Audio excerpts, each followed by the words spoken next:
Good evening and welcome to the City of Pasco Council meeting. It's a regular meeting.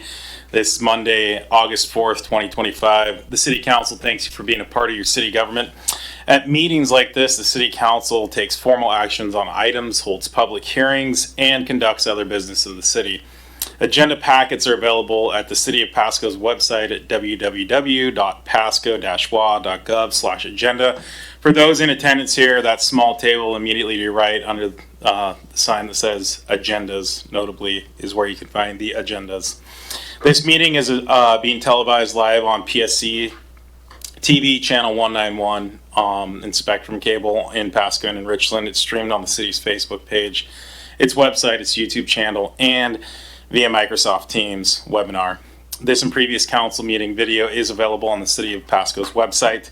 Lastly, the public may submit comments or ask questions or through contacting the city manager, the city clerk, or by using the Ask Pasco app. With that, Ms. Clerk. Thank you. Councilmember Barajas. Present. Councilmember Blaisdell. Present. Councilmember Grimm. Here. Councilmember Harpster. He is excused tonight. Thank you. Councilmember Perales. Here. Mayor Pro Tem Milne. I am present. And Mayor Serrano. I am here. Great. With that, if you'll all please stand with me for the Pledge of Allegiance. I pledge allegiance to the flag of the United States of America and to the republic for which it stands, one nation, under God, indivisible, with liberty and justice for all. Thank you. That's going to move us along to our to our executive session. I only look at this because I know typically we do proclamations and acknowledgements, and we do have one tonight. Could I get a motion to move that up to this point? Second. Mr. Mayor, I'll make that motion to, move that up in the agenda. Thank you. Okay, we want a second on that? Yeah, and Okay. Okay, so I got a motion by Mr. Graham, a second by Ms. Barajas. Any discussion on that? Hearing none, all in favor say aye. Aye. Any opposed say nay.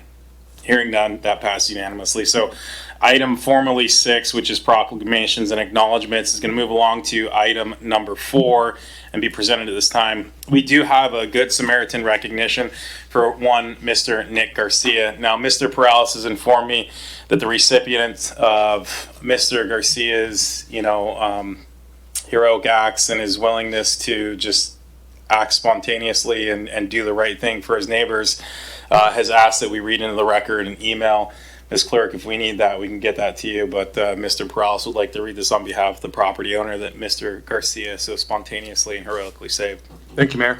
This is from Sarah Al-Shudi. She lives at the house that this is my cousin. I'm just going to go ahead and say it. So that heroically decided to stop by and be a good Samaritan. So she wrote to me, "Hello, Leo. Thank you for taking the time to honor Nick today. We wish we could be there in person. Here's a short something you can read from us to Nick. Sometimes being a good neighbor means waving hello over the fence or rolling someone's garbage can back to their driveway. Small gestures, the quiet ways we look out for each other, but sometimes being a good neighbor means leaping into action when it matters most. While our family was out of town, completely out of service in rural Montana, a firework from a neighboring cul-de-sac sparked a fire in our backyard. We had no idea anything had happened, but back at home, flames were rising over 6 feet high, destroying our brand new pool and threatening to overtake our home. But what can only be described as fate, Nick Garcia happened to be driving down Santa Fe around 11 p.m. that night. He spotted the flames shooting up over the cement wall behind our house. He didn't wait for someone else to act. He didn't assume help was on the way. He pulled over, jumped the wall into our yard, grabbed our garden hose, and fought back the fire himself. Because of Nick's quick thinking and courage, what could have been a catastrophic fire was stopped in its tracks. Instead of coming home to devastation, we came home to a house still standing, thanks entirely to someone we didn't even know. Nick, you didn't just put out a fire. You protected our home, our memories, and the life we built within those walls.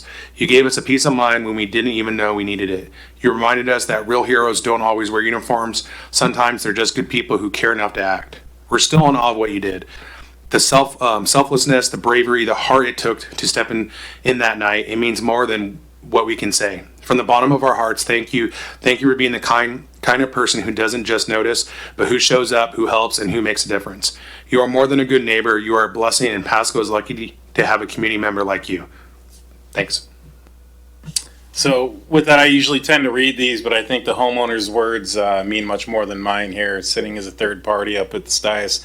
I'll simply note that we're offering this commendation, this recognition as a good Samaritan for Nick, because exactly what the homeowner said. But for Nick's quick action, thoughtless or selfless thoughts, just willingness to jump in and do the right thing, even if it meant risking peril. He took a garden hose to put out, these 6 feet flames. And, God bless you, Nick, for your heroic acts and quick thinking. And I'm clearly the homeowners are grateful for that. And we at the City of Pasco recognize you and thank you for your service. So with that, if you want to come up, I'm going to come down. I'll hand it to you. Your family is certainly welcome to come up. We can turn this opportunity into photos if you've got someone to take pictures. If not, I know we've got city staff, I believe, that'll handle that.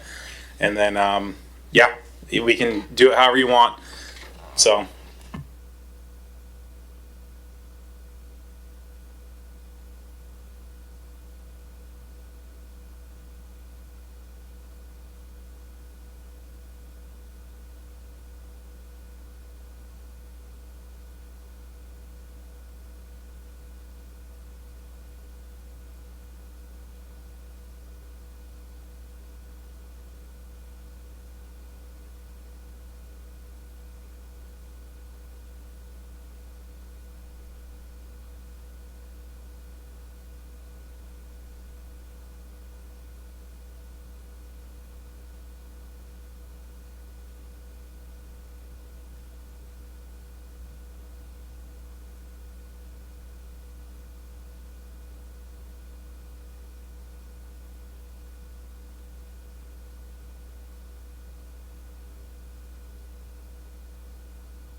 So again, thank you very much. Really appreciate your service to our community and being part of it. So that rolls us back to what was number 4, which is now number 5. It's executive session. We have a single item, item A, which is to consider site selection or acquisition of real estate purchase or lease if likelihood that disclosure would increase price under revised code of Washington 42.30.110 subsection 1, subsection B. It's listed for 20 minutes. Does that sound accurate, staff? Yes, Mayor. Okay, with 20 minutes, and that's going to be attended by obviously council, the city manager, the deputy city manager, the city attorney, and our outside counsel. Anyone I missed there? We will have a consultant, Mr. Robert Stowe from Stowe and Associates. Okay, and a consultant as well. Seeing that it's 7:09 and this is called for 20 minutes, we will return at 7:29. Thank you. All righty. Thank you for your patience. It is 7:43, and as you see, we are out of executive session with no action taken. Sorry, I got to open my iPad here. All right. I know. Someone had to quiet him down. With that, that moves us on to item what is now 6, our consent agenda. All items listed on the consent agenda are considered to be routine by City Council and be enacted by a roll call vote as one motion in the form listed on the agenda. There will be no separate discussion of these items. If further discussion is requested by any council member, that item may be removed from the consent agenda to a later part of the regular meeting. A regular agenda considered separately. So with that, do we have any requests from council to remove any consent items? Seeing none, item A is approval of meeting minutes for July 21st and 2028. Item B is bills and communications, approving the claims in the total amount of $4,036,399.88. Item C is resolution number 4627, project acceptance for the I-182 and Broadmoor Boulevard interchange project. Item D is resolution number 4628, project acceptance for the Broadmoor TIF, Broadmoor Burns intersection project. Item E is resolution number 4629, supplement to professional services agreement with HLA Engineering and Surveying, Inc. for the Ainsworth Avenue pavement preservation project. Item F is resolution number 4630, professional services agreement with McKay Esposito for the Lewis Street pavement preservation project. Item G is resolutions number 4631 and 4632, approving 2 developer reimbursement agreements for the construction of street improvements on Road 104 and Road 108 with RP Development LLC. Finally, item H is resolution number 4633, agreement with Natural Selections Farms, Inc. for the beneficial use of biosolids. Can we get a motion? Yes, Mayor, I move to approve the consent agenda as read. Second. Got a motion by Mr. Millie, second by Ms. Blaisdell. Any further discussion? Seeing none. Ms. Clerk. Councilmember Prowlis. Yes. Councilmember Barajas. Yes. Councilmember Blaisdell. Yes. Councilmember Grimm. Yes. Mayor Pro Tem Milne. Yes. And Mayor Serrano. Yes. It passes unanimously. Thank you, Madam Clerk. That moves us along to item number 7, as we've already conducted number 6 and moved it up, as you recall. Maybe a long memory will be required, but we did that. Public comments. The public may address council on any item unless it relates to a scheduled public hearing. This item is provided to allow opportunity to bring items to the attention of council or to express an opinion on an issue. Its purpose is not to provide a venue for debate or posing of the questions with the expectation of immediate response from council or by staff. Some questions require consideration by council over time and after a deliberative process with input from a number of different sources. Some questions are best directed to staff members who may have access to specific information. Citizen comments are limited to 3 minutes, as you'll see by the clock that counts down to my right, to your left as you address the podium. When you step up, please provide your name and your county of residence. So with that, do we have any public comments tonight? Go ahead, ma'am, with the hand up.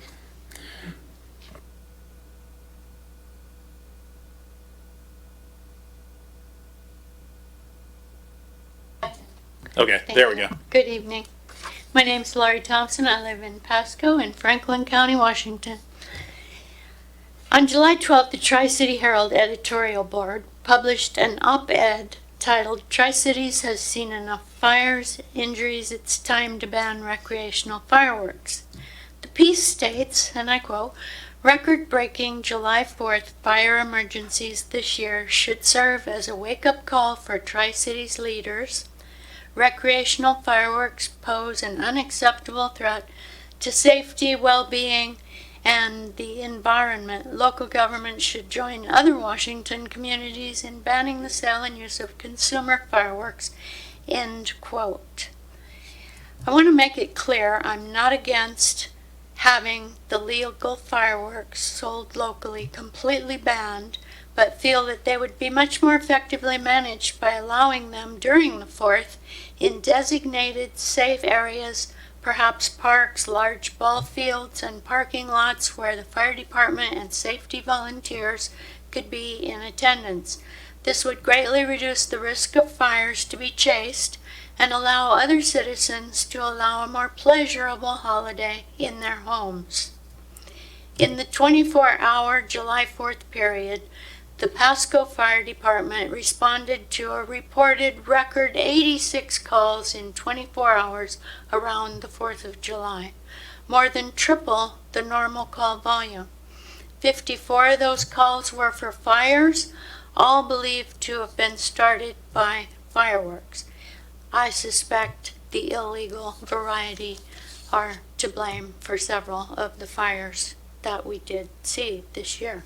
It's reported that more than 300 citizens called police about fireworks in both counties on the 4th, but there aren't any reports, if anyone at all, was ever cited for using banned fireworks or if any illegal fireworks have ever been confiscated.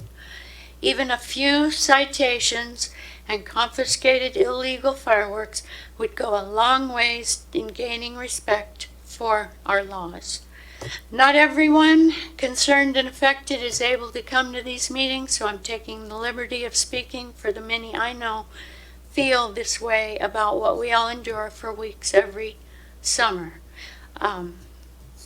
Facts show that during the time the fireworks were banned, there were fewer emergency calls, fewer fires, injuries, and a much more livable environment for all of us during the 4th.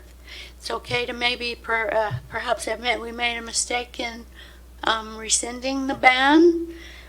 We learned from our mistakes, and we can't turn a blind eye to blatant infractions, normalizing the violation of the spirit of the law, which was to protect life and property. I appreciate your time. Thank you. Thank you. Any additional public comment? Go ahead, Ms. Mahoney.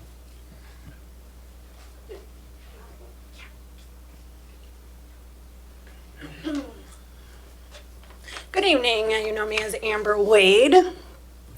One more day. Why I'm putting fluoride back in my dog's water. Tonight I brought my dog Sterling with me. He's 10 years old. His litter mate is Mallory, and he's at home.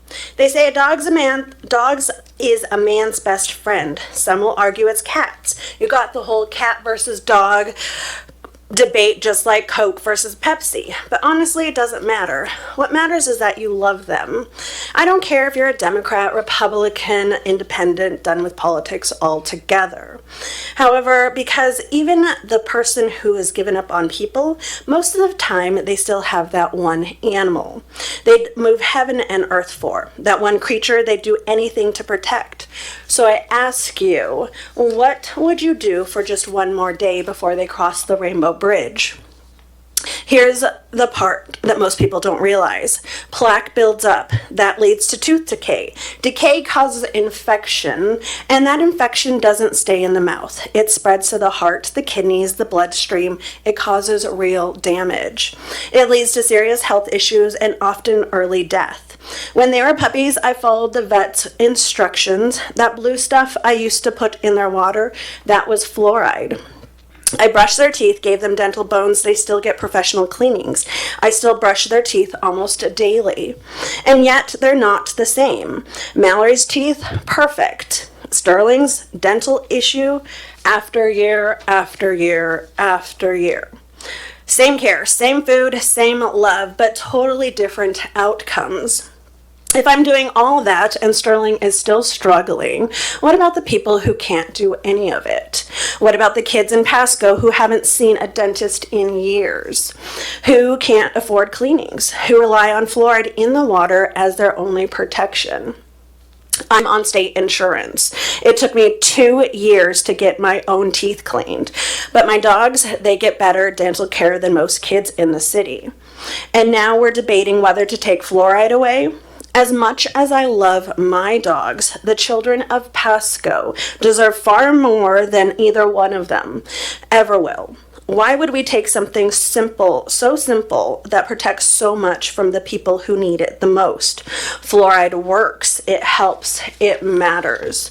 These children are low income, and they are suffering from food insecurities and the fact that their food is more carbohydrate based, causing more dental problems due to the cheap food.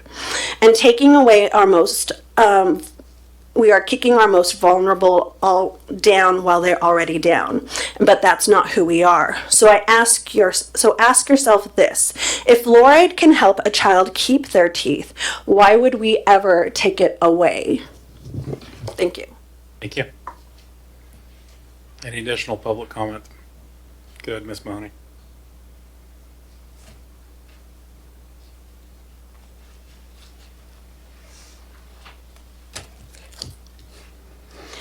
Mary Mahoney, Pasco resident to Pasco via RCW for 2.56. Pasco's CIP budget is well over $500 million taxpayer dollars. How much are we, the taxpayers, paying the Pasco City Attorney Lee Kerr and his proxies and Dave Zabel's GMP consultant services? How much do we pay ex-Pasco Mayor Matt Watkins and/or Watkins Endeavor LLC at a rate of approximately $11,000 per month plus his travel expenses? See KView News 7/18/25. Mr. Watkins doesn't mention the cost of the Pasco Aquatic Center, the insurance, the ongoing maintenance, or the wow factor wave machine that can cost anywhere from $22 million to $280 million paid for by our tax dollars. List tax dollars to fund a low barrier homeless shelter for people and a low-cost spay-neuter clinic for dogs and cats. Currently, it's at zero. Provide fines paid by Pasco and spot zoning developers Hayden Homes for killing our 8 floodplain American bald eagles and their eaglets. Provide a permit number 404 that allows Pasco to develop and destroy our floodplain, include recent flooding and violations. Provide all past and present ULID and LID designs for my property with start dates, costs, and notice to me via the U.S. mail. Include all Pasco employees' communications regarding harassment and retaliation against me and my property. See Pasco Council Playbook regarding Eichmeyer Roundy on 5/23/22. See my past request to Pasco and to Council on 5/5/25.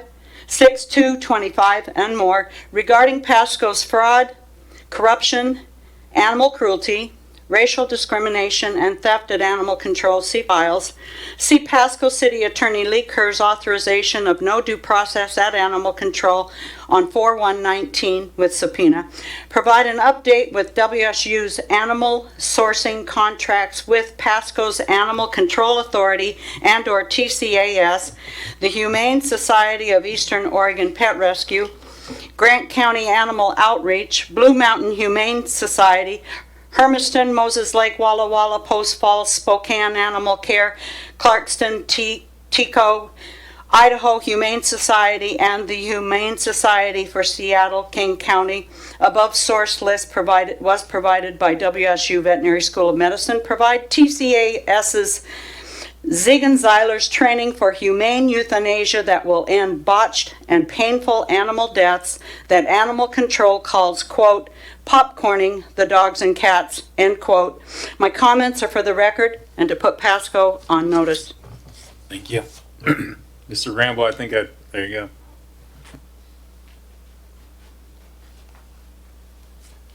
Good evening, Mayor, Council, staff. Thomas Grambois, 108 North 4th Avenue, Big Maple Properties. Thank you for your time this evening. I've seen a lot of negative posts or posts with negative outlines around downtown Pasco. So I want to take some time and highlight some things that are positive that are going on right now. For those that don't know, because I think it's important to also talk about those things. Recently, the Out and About in downtown Pasco was purchased, and the new owners have invested a bunch of money and put in a ton of sweat equity, and they reopened, and it's a great new facility. So I recommend anybody who's interested in going out and having a drink and dancing, I think it's a great spot to go to. Down on North 5th between Lewis and Clark, a new restaurant just went into a vacant space, or a space that's been chronically vacant, called Bucket's Bar and Grill. I just had their wings there on Tuesday. It was excellent. They're going to be growing their menu here in the next couple of weeks. Their next door neighbor, Lucky Leaf, they're doing a lot of great business there. I know that was a really fraught issue. There were a lot of concerns about, the kind of folks who would be coming in and hanging out and loitering there, and I can tell you without a doubt that building there now has more positive economic activity than I've seen in the last 16 years. And I live right down the street, and I've walked down that alley, countless times. So they've really created a nice new anchor in that space. Next thing I want to talk about is there's a new wine shop in downtown Pasco. Who would have thought, right, that we'd have a diversity of businesses down there? So there is investment from new folks in there, and there's a lot of new economic activity happening. Just on Saturday night, they partnered up with Chow Tutorial and closed down the alley on between Lewis and Clark off in North 4th and had an 8-course Italian dinner that had wines paired from their spot and sold out to 45 people, again in an alley in downtown Pasco. Who would have thought?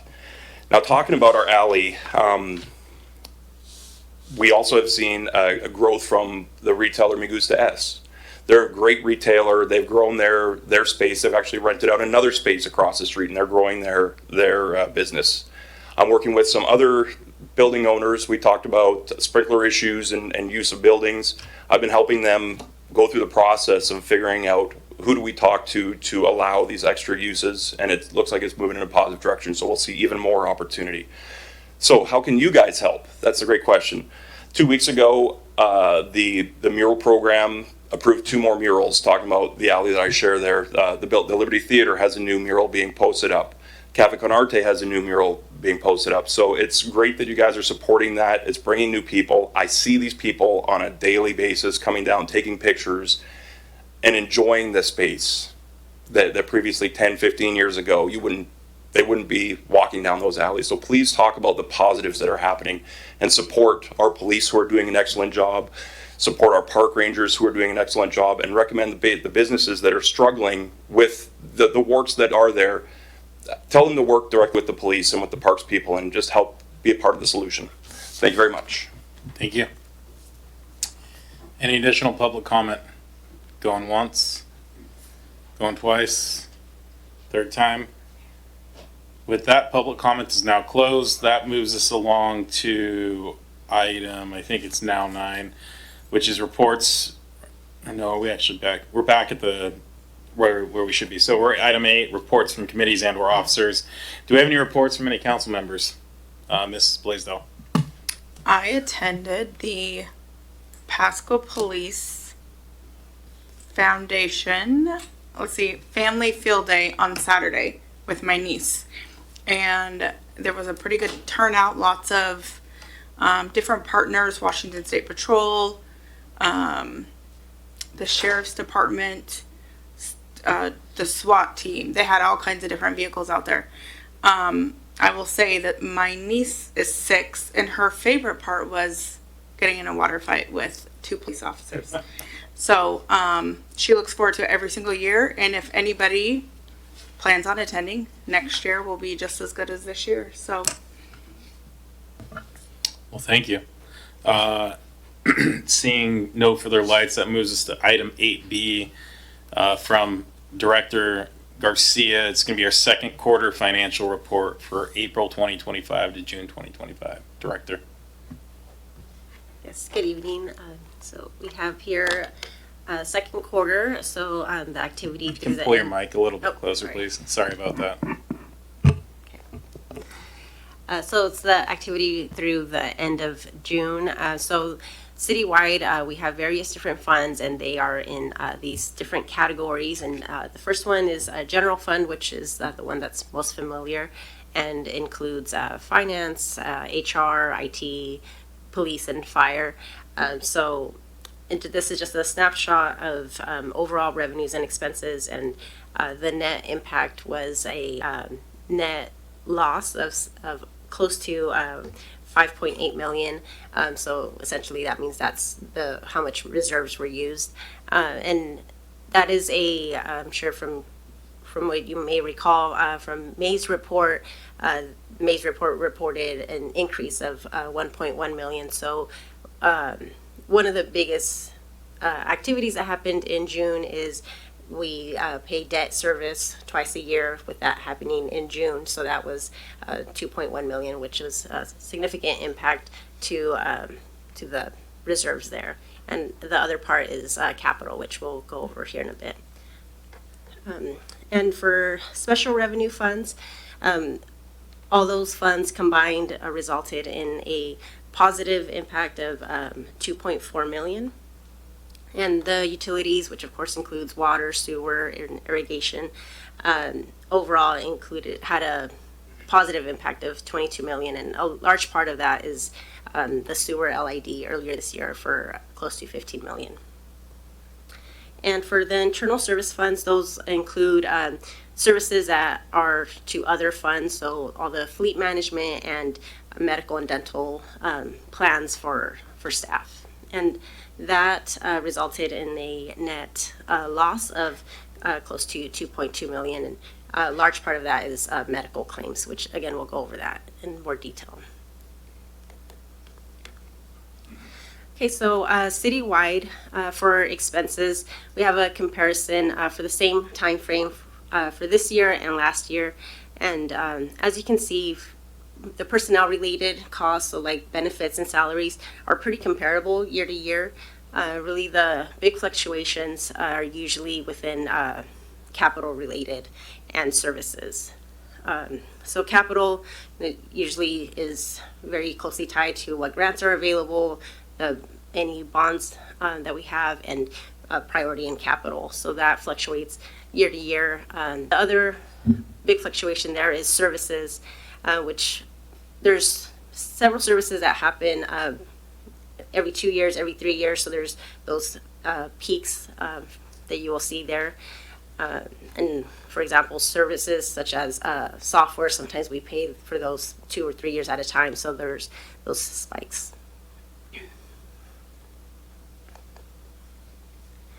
Okay, and some other cost drivers are overtime, which has been decreasing compared to other years, but it's still a pretty significant cost citywide. Okay, and on the revenue side, at this point in time, we expect to be around 25% of the biennium, and overall, we are most revenue items are on track. The only one is a sales tax that is slightly under target. And then just a comparison by tax type, and overall, they're pretty comparable from year to year. And the one that I will highlight, which is typically it's a small category, but there is a significant decrease, and it's in gambling tax. And part of that is because it's part of it is timing, because those are paid quarterly, so we haven't received that. We usually receive that in July, but it is a decrease compared to last year. Overall permit activity, we are seeing that increase as summer starts. Construction usually ramps up with it, so we are seeing a consistent increase there. Okay, sorry, I didn't realize how small that is. So for the general fund, as I mentioned before, one of the biggest impacts to the expenses were debt related. So our interest expense and use of our bond money for capital expenses. Okay, for utilities overall, the LID assessments of close to 15 million is what's impacting that net increase of 22 million. And overall expenses are well under target, so it's a healthy balance there. Okay, and just highlighting a few of the special revenue funds. The street fund is mainly funded by fuel tax, and that we've been seeing a decrease over the last few years. Recently, this year, the state had a update to their system, so they had some software issues. So we're just now seeing there's a pretty large delay in the first 3 months, or the most recent 3 months. So we're just now seeing that get a little more caught up. And the ambulance fund is mainly funded through transport fees and utility fees, and overall that had a net loss of 96,000. And overall, the real estate tax fund has a healthy balance, and that is usually used for capital funding. And the internal service funds, this is a combined snapshot of the fleet funds and the medical and dental funds. And overall, one of the biggest drivers for that net loss there is related to the medical fund, and just a catch up of medical claims. There was a bit of a delay, just many factors that came into play there that we're just now seeing some expenses come in from a couple years ago. So there's a delay there that is increasing the expenses for this year. Sorry, that's small.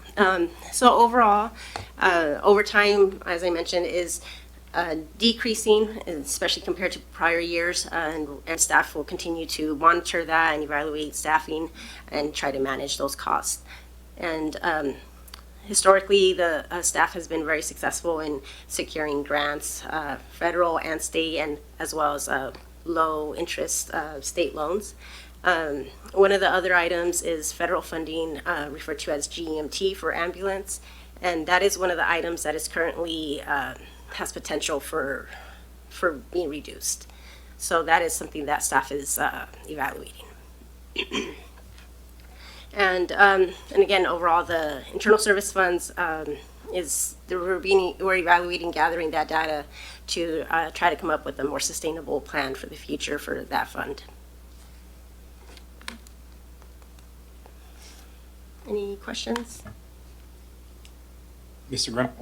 Thank you, Mr. Mayor. Real briefly, I want to just highlight one comment that Director Garcia made about overtime costs going down. And I have a lot of police officer friends and family, and recently had a bunch over at my house. And sometimes we talk and interact and forget how some of the ways we're connected and everything like that. And I overheard a police officer's wife, not lamenting by any means, but just kind of talking matter of fact about how the department is being more sensitive to overtime perhaps than they have in the past. And I just want to give a shout out to Chief Cook that, so many people stand up there and, just tell us what we want to hear. And so here is, something really just being carried out at that level and in a professional way. And, it's just, I can't tell you how much I appreciate, just seeing such a, dedicated follow through on that. And so, I just want to give a shout out to Chief, and if you pass that on to Chief Roski and the rest of the crew,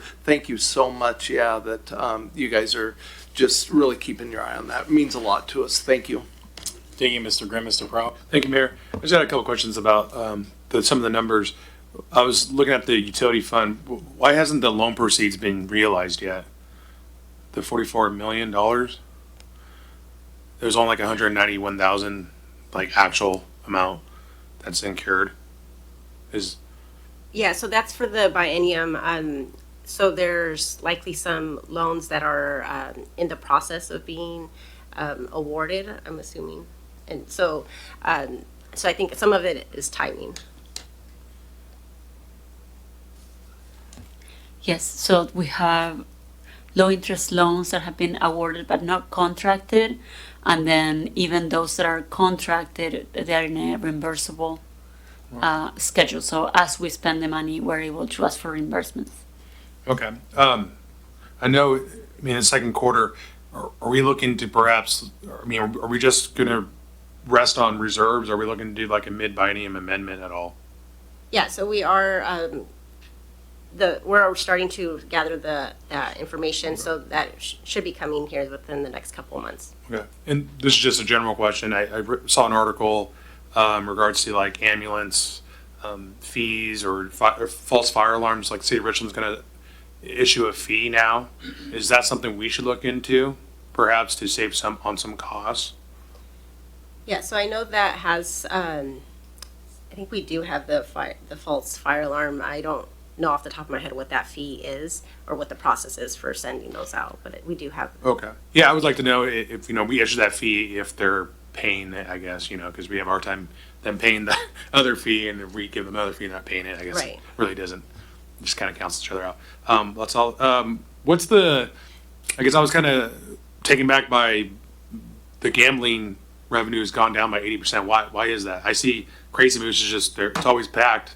So where's all the money going? Yeah, part of it is it's self-reported is one item, and it's also a delay. So it's for them, it's for second quarter, so they don't need to get it to us until the end of July. So that there's a timing issue there, but there is just a decrease. So we are performing an audit just to see, which vendors were receiving revenue from before, and then we're not seeing it now because it is one of those self-reported taxes. Yeah, because I mean, that's kind of a weird 80% drop Big essentially. decrease, yeah. So we got to send our Rocco over there, huh? Okay. Thank you. Just one quick question for me, and then I think we'll be good to move on. So overall, we often talk about whether or not we're eating into our reserves or how healthy they are. Can you you kind of dumb it down for me and just let me know where we are, especially in relation to usage or non-usage of reserves? Yeah, so essentially that bottom line there is what we're using in reserves. So like for general fund, we're using 5.7 million of reserves. And part of that is, part of what was in the reserves was bond funds. So where we have their transfers out, CIP, bonds, we're essentially using those funds, that's the only purpose for that money. Thank you. If I recall, we walked in the year with about 40 million in reserves. Yeah, but part of it again is allocated for specific purposes. So I guess, we see the red, it's concerning, but we're still treading water and treading fairly healthy water, I'd say. Maybe that's a over fair assessment. Mayor, if I could add, if your question was more in terms of would we still be using the reserves as we had budgeted, that is kind of what it looks like right now. We're not seeing areas where we would cut expenses or additional revenues are coming in to be able to reduce that gap. But we are working with Assistant City Manager Pashan is working with all of the departments on all of the lean processes, and those will take some time for the hard dollar amount to come into fruition. And we'll continue having the discussions on what other mitigations of usage of reserves we can make, probably during the mid-biennium adjustment and then all throughout the year next year as well. Excellent. Thank you, both of you. Appreciate that. Seeing no further lights, that moves us along to item number 9, which is hearings and council action on ordinances and resolutions relating thereto. We have a single item, item A, which is a public hearing and ordinance number 4780, Wright and Big Sky Developers Glacier Park annexation. It's ANX 2024003. Director Miller, Mr. Ferguson, we don't need anything from you to kick us off, correct, on this? Thank you. Ms. Miller. Thank you, Mayor. Good evening, Council. Tonight before you, staff has scheduled a public hearing to consider the annexation for the Wright and Big Sky Developers Glacier Park. And just going to cover some of the procedural issues on here. We did receive a petition for annexation that met the requirements of city code, and we received and accepted the notice to annex in December of last year. And following that, there's a requirement to hold a public hearing. So this annexation proposal went to the hearing examiner and was noticed to the neighbors, and was also certified by the county as being an appropriate annexation method. And so the hearing was held, and the hearing examiner has recommended approval of this annexation and has noted that it meets the comprehensive plan, goals and policies, and city code. And there are options here on the screen for city council. Staff is recommending tonight that the annexation be approved as proposed, and that the annexed piece of the property becomes part of City Council District Number 4.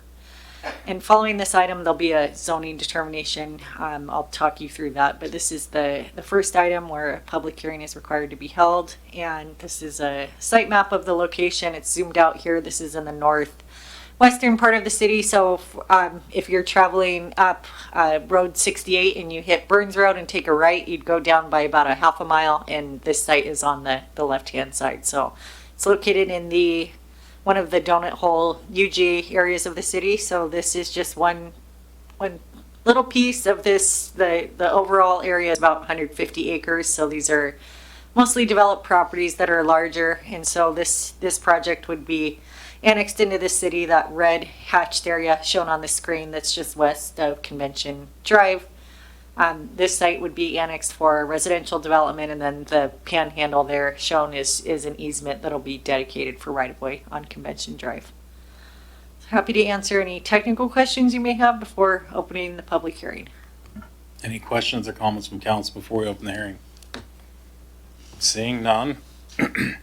With that, I'm going to open the public hearing on this item, and I would ask that members of the public who choose to speak limit their comments to the 3 minutes as allotted by the clock. So do we have any public comments on this? Going once, going twice, going 3 times. Seeing and hearing none, I'm going to go ahead and close that public hearing. Anything else from council before we get a motion? Seeing nothing, Mr. Milne. Thank you, Mayor. I move to adopt ordinance number 4780 relating to annexation and annexing certain real property to the city of Pasco and further authorize publication by summary only. Second. Got a motion by Mr. Milne and a second by Ms. Blaisdell. Doing a roll call on this one, or no? We don't need that. With that, all in favor say aye. Aye. Any opposed say nay. Hearing none, passes unanimously. I move this along to item number 10, which is ordinances and resolutions not relating thereto. This is marked as a quasi judicial, so I do anticipate that Mr. Ferguson may give us some verbiage here. So this is 10A, ordinance number 4781, Wright and Big Sky Developers Glacier Park zoning determination of annexed properties. That's ZD, as in Zebra Delta, 2024-003. You got Ms. Miller. If you want to kick us off, then Mr. Ferguson can read us the right act. Go for it, Ms. Sure. Go for it. Okay, great. Ms. Barton was going to make me do it from memory, but thankfully she bailed me out and got me the script. This is a quasi-judicial matter. It's a proceeding to render a final decision on the materials that are presented.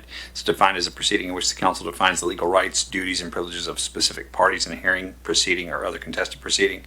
The appearance of fairness doctrine applies, and the hearing must be fair in 3 respects: form, substance, and appearance. All council members should consider whether they have potential conflicts as follows: a demonstrated bias for or against any of the parties, any direct or indirect financial interest in the outcome of the proceeding which would affect the council members personally, whether there has been any prejudgment of the issues prior to hearing the facts, whether there has been any ex parte contact with anyone other than the staff prior to this hearing, and finally, any other conflict which a council member believes would prevent them from hearing this matter fairly and impartially. Any council member having any of these concerns or disclosures, now would be the time to make them known. Hearing none, any members of the public seeking to disqualify a member of council from participating in these proceedings? Seeing none, please proceed. With that, back to you, Ms. Miller. Thank you. So tonight, council, I've just previously approved the annexation for this piece of property, and this is the next step in the process where a zoning is assigned to the property that was approved to be annexed into the city. And similar dates here, the public hearing was held concurrently for the zoning determination and the annexation at the hearing examiner level, and recommendation of approval has been provided to rezone this property to R1 zoning, which is a zoning that's allowed in the comprehensive plan designation for the site, which is low density residential. And that designation is 3 to 6 units per acre. The R1 zoning follows that density, but allows a variety of different housing types and some flexible options related to lot sizes. Hearing was held, and the council options are here on the screen to either approve the zoning as recommended, which is what staff is recommending. The second option relates to a developer type agreement that's cited in that PMC code there on the screen, or you can deny the proposed zoning determination. This is another photo of the site. That purple color there up on the screen is designated RS40, which is Franklin County zoning. So this area is outside of city limits, even though this is one of the donut holes surrounded by city zoning. So RS40 is 40,000 square foot lots, and the proposal is to rezone it on annexation to R1. And I'm not sure what. Oh, this is the comprehensive plan map for the city of Pasco, and this shows the low density designation for the subject site. And then you can see there's a couple other zonings across the street on Convention Drive, but generally this fits in with the zoning in the area, and staff didn't see any issues with the zoning as proposed. So happy to answer any questions that you may have. Thank you. Any questions or comments from council? Seeing none, Mr. Milne. All right, thank you, Mayor. I move to adopt ordinance number 4781, assigning R1 low-density residential district to the Wright and Big Sky Developers Glacier Park annexation area, as recommended by the hearing examiner, and further authorize publication by summary only. Second. Excuse me. Motion by Mr. Milne, second by Ms. Blaisdell. All in favor, say aye. Aye. Any opposed, say nay. That too passes unanimously. That moves us along to item B, which is resolution number 4634. Setting a public hearing to consider a text code amendment to the Pasco Municipal Code, section 25.85.020, related to car washes. And this is gonna go back to Ms. Miller. Thank you, Mayor. So tonight before you is a request to schedule a public hearing for a code amendment related to car washes cited in the C1 zoning. And if council will recall, in May of 2025, CED brought forward a code change that related to regulations for drive-through facilities in Pasco. So it was a separate code that was designated to address the various site requirements for drive-throughs, which has been great and very helpful to use so far for those uses. We did have a reference in the C1 zoning that the intent originally was to remove it. It was in a different code. So the C1 zoning basically states car washes are allowed in the C1 zone as long as it's 300 feet away from a residential use, and that conflicts with the new drive-through standards that say it needs to be 125 feet away from residential uses. So we would like to fix that and schedule a public hearing so that it syncs with it. And I did personally go through the whole code today and look at any other references for car washes or drive-throughs where there may have been a mismatch zoning. So I believe this will be a good way to fix it. And also within your packets, you have a resolution that proposes to strike the sentence that states car washes provided they are located more than 300 feet from a residential district. I would still like to leave car washes in the code as a permitted use. If you delete it altogether, it removes it as a permitted use, which is not the intent. So when we come back for a public hearing, I'll have a revised section that basically says car washes are permitted in the C1 zone subject to the standards in the new drive-through code that we prepared in May. So it'll tie it all together. And then staff does intend at a later date, and this will come on the work plan too, to go through all the different codes and permitted uses and make sure things match up and are linked better and easier for customers to use. So that's a project for a later date. Today we're just working to fix this. Happy to answer any questions if you have. Questions or comments from council? Mr. Grimm. Thank you, Mr. Mayor. I just want to say good job, Miss Miller. Yeah, that sounds like, pretty comprehensive. Thank you. Thank you, and I'll echo the gratitude there for taking care of this.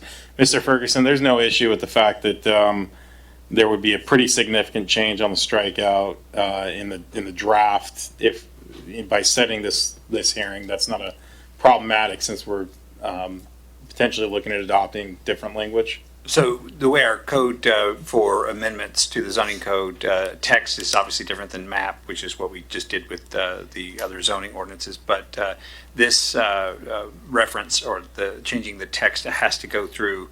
I think we're under A here, or excuse me, C. Excuse me. Any city council, upon its own motion, can conduct an open record hearing to amend the text. So that's all we're doing tonight is setting the open record hearing so that you can come back and then start that process of then actually adopting an ordinance. But at this point, the only thing that's happening is you're setting an open record hearing so that notice can be given. Okay, great. I just want to make sure we weren't locked into something, then we'd have to renotice it or something. Just want to make sure we were in the clear. Seeing no further lights, Mr. Milne. Thank you, Mayor. I move to adopt resolution number 4634, setting 7 p.m. September 2nd, 2025 as the time and date for a public hearing to consider a text code amendment to the Pasco Municipal Code, section 25.85.020 related to car washes. Second. Motion by Mr. Milne, second by Ms. Blaisdell. All in favor, say aye. Aye. Aye. Any opposed, say nay. Passes unanimously. Moves us along to item 11, which is unfinished business and none listed. Item 12, it looks like we have two items. New business, we have item A, which is a presentation related to the Comprehensive Safety Action Plan, the CSAP, Vision Zero Goal. And this is going to be Director Sarah.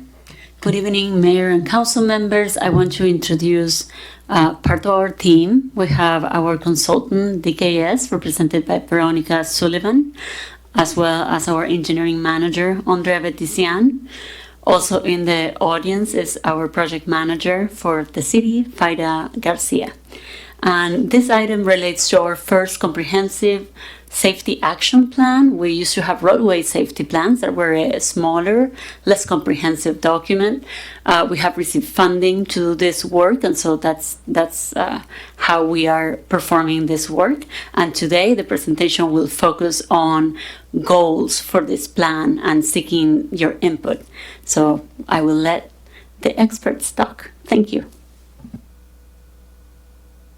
Excellent. Thank you. Thank you so much for the opportunity to speak today. My name is Veronica Sullivan. I'm the Washington State Safety Lead at DKS Associates. We were the consultants selected by the City of Pasco to develop the Comprehensive Safety Action Plan. First, I want to start off with why are we here? What's the purpose? It's really looking at the crash data in the City of Pasco. If you look at this bar chart on the bottom, it shows the number of crashes in the past 10 years. It ranges between 775 to upwards of 991 in 2023. But if we look at fatal and serious injury crashes, fatals result in deaths and serious injuries result in someone going to the hospital due to lacerations, broken bones, or heavy burns. Those had ranged between 12 and in 2022 was 29. You can see there was a dip in 2020 and for the number of toll crashes. That was because of COVID. There were not many cars on the road, not many pedestrians out there, so the number of opportunities for crashes had lowered. But since after COVID and a lot of people had been released out into the roads, unfortunately the number of crashes and the number of fatal injuries have increased. This trend is concerning because we're really trying to get in the opposite direction. You can see that the trend lines are forward. I want to take a moment to think that these are our neighbors, these are our friends, these are family members, and we really want to make sure that the number of fatal and serious injury crashes are lowered in the future. So for today, I just want to share with you the location of fatal and serious injury crashes. There isn't a specific pattern, but you can see that in the downtown district on the bottom right-hand corner, there is a higher number of fatal, which are shown in triangles, and the serious injuries are shown as red dots throughout the City of Pasco in the past 5 years. This shows this study corridors of city-maintained streets. So it's not including the highways on 12, 182, or 395. We just wanted to focus on areas that we could have more control over. Okay. So what is a comprehensive safety action plan? Well, there are 7 components, and the most important one for today is the commitment goal. The whole purpose of the CSAP is to reduce traffic deaths because we really do care about our neighbors and our community members. And this plan is to enhance public safety across all modes of transportation. We investigate risk factors, we perform a safety analysis, implement strategies, but ultimately try to propose a data-driven response of infrastructure improvements. You have a number of great infrastructure improvements as ready, and we're really trying to figure out what funding can we do in the future. So the City of Pasco had received a large grant federally funded by the SS4A, which are Safe Streets and Roads for All. It happens once a year. The next year in 2026 will be likely the final year of this large $1 billion grant funding. And we really want to make sure that our CSAP has the goal of securing and implementing grant funds for initiating projects. That we are talking with the advisory committee.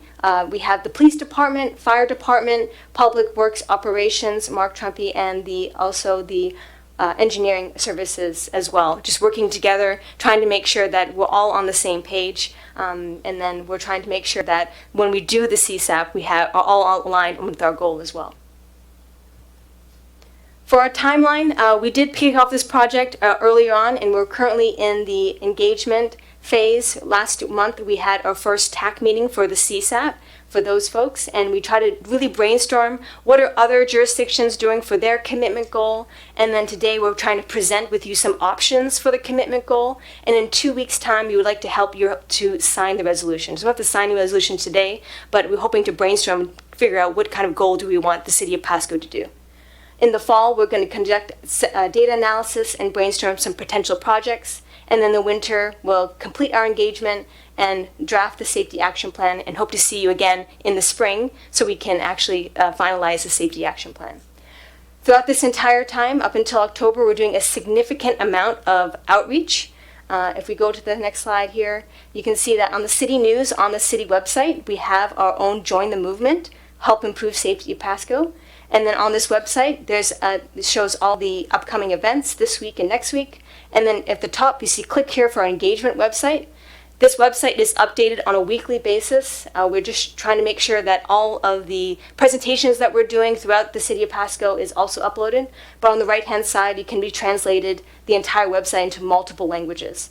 So we're going to go back from Spanish to English. So if anyone wants any different languages, they are easily can translate for them. And you can see all the documents that we have and all the upcoming events this week and next week. Next week, we have 2 virtual webinars on August 12th and August 13th. And then at the very bottom, we have an interactive comment map. This is where people, from our neighbors and anyone from the public, can zoom in onto this map. They can look at a particular intersection, a quarter that they like. They can add in a marker on the bottom right-hand corner. They click on that marker, click on a specific location, add in a category. We have about 6 different categories here. I'm going to add in a pedestrian concern. They can add your comment. For example, I'm going to put in needs a crosswalk at this location. You can also add in a photo if they have a photo of a location where I really want a crosswalk, and you can upload that photo. And then you can add an email address, which will remain private just for us. So if we want to contact them again, we can contact them. And then click on submit. Once that comment is submitted, it'll be uploaded to the map. And then you can close it. And then if other people look at your comment right now, you can click and rate that particular comment. So it really provides that great opportunity for community members to engage with each other on an online basis. Right now it looks blank, but if you look on the website right now, it has about 40 comments from a lot of anonymous folks from public meetings and such. And they can also rate and look at other people's different comments as well. This website will be open up until October, so I highly recommend that you take a look and find out what your community members are saying about the city of Pasco. All right, so for the exciting part, we're trying to propose some commitment goals. I just wanted to give you some examples of what other jurisdictions are doing. For the Washington Target Zero, they had 20 years ago, they wanted this great goal to reduce FSI, which are fatal and serious injury crashes, by 2030. The city of Richland, which is our neighbors here, they're trying to achieve 0 by the year 2035 because it aligned with their comprehensive plan. And I'd also provided another example from the city of Redmond. They did something quite unique. They had a commitment for a reduction of 50% because their community realized that maybe 0 is a bit too much of a stretch by 2030. So they went for 50% by the year 2030. And then the council had committed to eliminating all fatal and serious injury crashes by 2035. So for today, I would just like to hear what you all like to think about. 2 options, reducing roadway fatalities and serious injuries by 50% by the year 2040, or reducing fatalities and serious injuries by the 0 by 2040. The reason why we chose 2040 was to align with the adopted Transportation System Master Plan. So I was curious to know what you would like to do and help to save lives within the city of Pasco, and what you think we should strive towards for our goalpost. Mr. Grimm. Thank you. Ms. Sullivan, thanks and that's a great looking website. I love how interactive it is. If I can just ask a question first, I'll be honest with you, I'm a little shocked at the amount of fatalities in our downtown area. I would not have expected that. I mean, it is, if you include the one just to the north there that's still kind of in the central district, I mean, it's over 50% of the fatalities are right there. I understand perhaps more accidents there and potentially serious injury just because there's a greater number of intersections there. But the fatalities, I mean, the speed is so low there. And in your estimation, why is that happening in that area? There's a number of instances, since it is downtown, there's more likely people are walking. So more pedestrians, more vulnerable users, such as cyclists. If they get hit by a car, unfortunately, they're more vulnerable to kinetic forces. So it's likely they will result into fatal or serious injury. Is that, do you have the data? Is that what most of those are then? Or? We're going to be doing data analysis the past couple of years. Right now, we're in the QC process. We do have another map showing all the number of fatal and serious injuries, but we're going to be doing a deep dive later this month. Okay, that would make more sense. Thank you so much. Thank you. Thank you, Mr. Grimm. Mr. Prowse. Thank you, Mayor. Really appreciate the presentation. I think this is something many of us up here have been talking about for some time, and we're working on some other speed limit stuff. And so I would be in favor of reducing roadway fatalities and serious injuries to 0 by 2040, because I think that would be more in line with what many of us want to see. I'm speaking for myself, and I think it would help. It'd be advantageous maybe perhaps for grant funding. I don't know if they look at, you're just looking to make an incremental improvement as opposed to something more bold. That's what we want. In your professional experience, what's the difference between the two? I think we talked to the TAC committee and we discussed that what is achievable. I believe that just from our brainstorming, we just wanted to give you options. A lot of other jurisdictions are just achieving 50, but having that goalpost is really important. Having that commitment goal so that we have a year in mind for that we're trying to achieve something within that year. And even if we don't make it by 2040, that's okay. It's just something to look forward to, something to reflect on. And so when we get to 2040, we can look back and be like, where were we headed? Are we in the right direction? Are we in the opposite direction? And then we can think about what can we do moving forward. Okay. Yeah, no, I don't know why. I can understand why you'd have 50. You can back like, well, at least we got close, but maybe that changes the mindset when you put 0 on there. I don't know. I mean, you've done. It sounds like you've done a couple of these. So, I'd be in favor of the second one if you're looking for a vote tonight. Thank you. I guess I'll weigh in and then I'll get back to you, Mr. Grimm, because you decided to skip your opinion. With that, look, I'll actually take the different approach. I'm certain each one of us up here and everyone in the audience wants to see 0. I don't think it's achievable. Maybe with self-driving vehicles and self-riding bikes and self-walking pedestrians, where that world could exist in 15 years but doesn't exist right now, there's no way we're going to get to 0. Now, to Mr. Prowse's point, if somehow receiving grant funding is driven by our metrics and the goal and our goals and our goal or whatever we call it, the commitment, if our commitment somehow drives our funding, then maybe 0 makes sense. That would be my opinion, is if it changes our metrics for funding, then let's go for that. I think 50% is achievable. And that doesn't mean that if we achieve it by 2032 or 2037, we stop there. I think we continually seek to improve, but from a standpoint of telling the audience, we want 0, absolutely, but I don't think you're ever going to pull people out of people, right? The human mind's going to do what it does, unless we're going to just ban cell phones in vehicles, period, and force people to have their road eyes, right? So my preference is number 1. Mr. Grimm? Thank you, Mr. Mayor. I'd probably agree with number 1, and I totally agree. Yes, we would absolutely love to see the number be 0, but I think the reality of it is that would be a big commitment that it would be hard to be able to follow through on, and I think 50% is much more reasonable. And Ms. Sullivan, I'd also like to thank you for reminding us that these aren't just numbers, that these are real people, these are image bearers of the Almighty, and that is really, really good for us to always keep in mind, so thank you.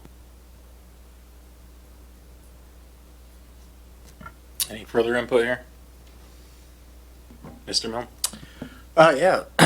So, again, I agree with my other council members that, obviously like to see it 0. I was one of the little red dots on your line there, I got nailed by a gal that didn't see me on my motorcycle. Again, I didn't want that. I didn't want to go into somebody's windshield while riding my motorcycle. Great goals. Is there any, ideas how you even get to that? As far as, are you, talking speed bumps and the whole downtown? How do you get people from, being on their phone and then slamming the left into you?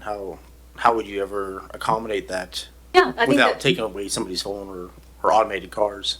Yeah, I think automation is really important. Automated enforcement in some areas. I know that the city of Pasco, their red light cameras has been quite successful trying to get people to slow down and go through intersections. I think that it's a a whole approach, something called the safe system approach, where we're looking at a variety of different factors, looking at EMS, what can we do with enforcement, what can we do with engagement. I think that it does take every one of us. It's not just a speed limit policy or adding a speed hump or adding a roundabout. It's all as a collection of ideas and a collection of everyone being on board.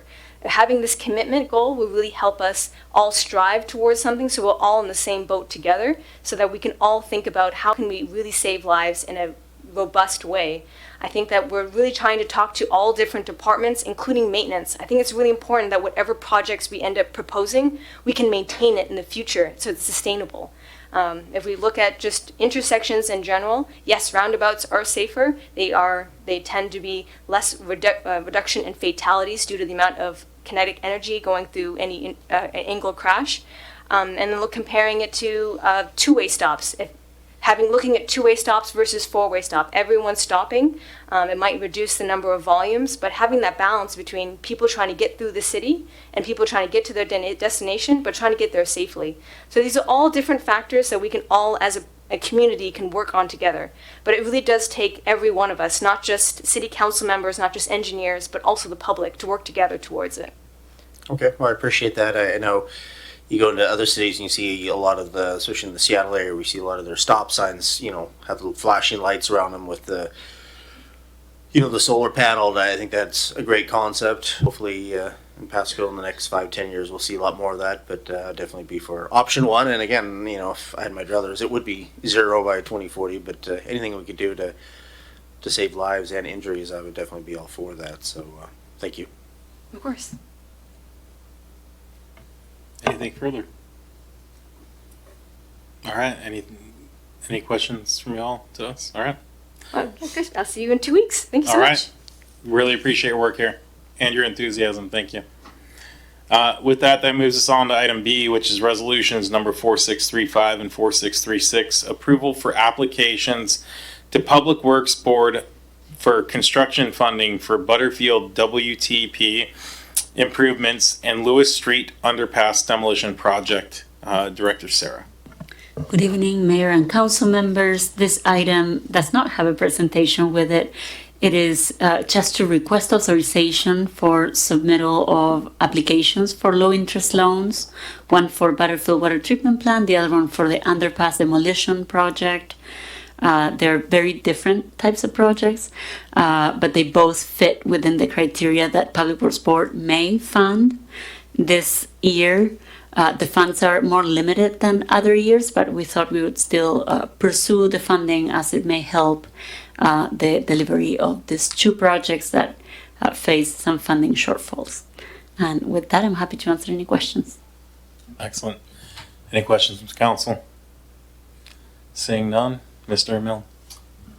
Thank you, Mayor. I move to approve resolution number 4635, authorizing the submittal of Public Works Board loan application for the Butterfield Water Treatment Plant Improvements Project. Second. Got a motion by Mr. Mill and second by Ms. Blaisdell. All in favor, say aye. Aye. Aye. Any opposed, say nay. Hearing none, that passed unanimously. Mr. Mill. Okay, and I move to approve resolution number 4636, authorizing the submittal of Public Works Board loan application for the Lewis Street underpass demolition project. Second. Motion by Mr. Milne, second by Ms. Blaisdell. Any further discussion? Seeing none, all in favor say aye. Aye. Aye. Any opposed, say nay. Hearing none, that too passed unanimously. That moves us along to item number 13, which is our miscellaneous discussion. Mr. Zabel. Nothing to report this evening, Mayor. Well, excellent. Council, anything here? Seeing none. That moves us along to item number 14, which is our executive session. We do have a single item, item A, which is the review the performance of a public employee per revised code of Washington or RCW 42.30.110, subsection 1, subsection G. And it looks like this is scheduled for 10 minutes. I think that's about right. Let's shoot for 5. Okay. We'll target 5, and it'll be, Mr. Ferguson, I see that look on your face. You give us. No, I just want to make sure that you state that there's potential action afterwards. Yes, there will be potential action after. It appears that the city manager and city attorney will be present. That's all we need? Okay. It is 8:40, I'll call it 8:49. If 5 minutes, so we'll be back at 8:54. Thank you.